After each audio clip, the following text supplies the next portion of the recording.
Hello everyone.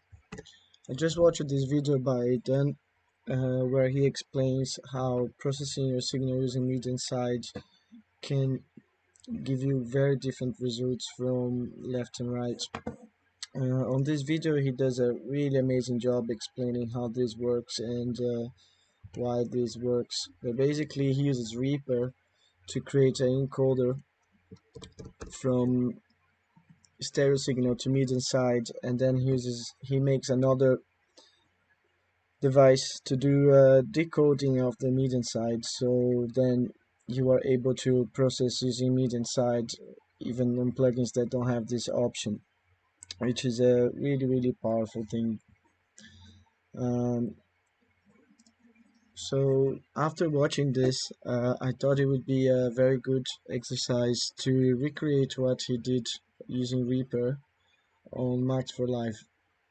So to recreate his example, I created a sine wave hard pan to the left and another sine wave hard pan to the right, or semitone higher. So when you look at it on an oscilloscope, if you play, you're gonna have two sine waves beating.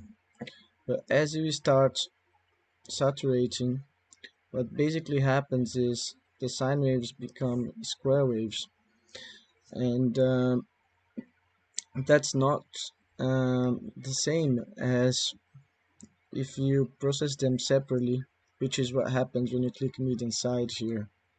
So when you click mid and side here, my understanding is that the processing will happen independently on both sides, and you're actually gonna hear two sine waves beating, but with the higher harmonics as well. So all the harmonics will be beating as well, which is it's really eye-opening, and it is amazing that Dan keep pushing those nuggets on YouTube. I really recommend you subscribe to Dan's channel and put alerts for all his videos, because every single video from them is incredible. So to recreate what he did here, I created two devices which basically will do what he explains, which is it will sum left and right to create a mid signal, and we will subtract the right from left to create the side signal. So basically the mid channel is the sum of both channels, and the side channel is the difference of both channels. So when you look on Max, it's a very simple patch. You just add left and right for the mid output and subtracts right from left on the side output. So basically, if you add the decoder before and the encoder before and the decoder afterwards, you get exactly the same result without having to rely on your plugin having a mid-side option.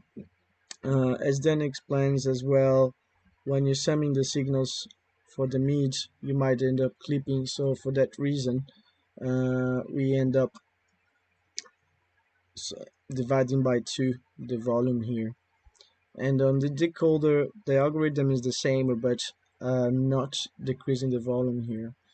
So you get a similar volume out of this chain. So to use it, you just basically add the decoder before your plugin, you process the sound mid side, and then you decode back to stereo. And as you can see, we get the same result as if our plugin were doing mid side. Really cool. I have put these devices on GitHub. I'm gonna be putting the link to this on the description of the video. You can download and use it. But of course, I recommend you to watch Dan's video entirely, because he does a much better job at explaining this and showing everything than I did.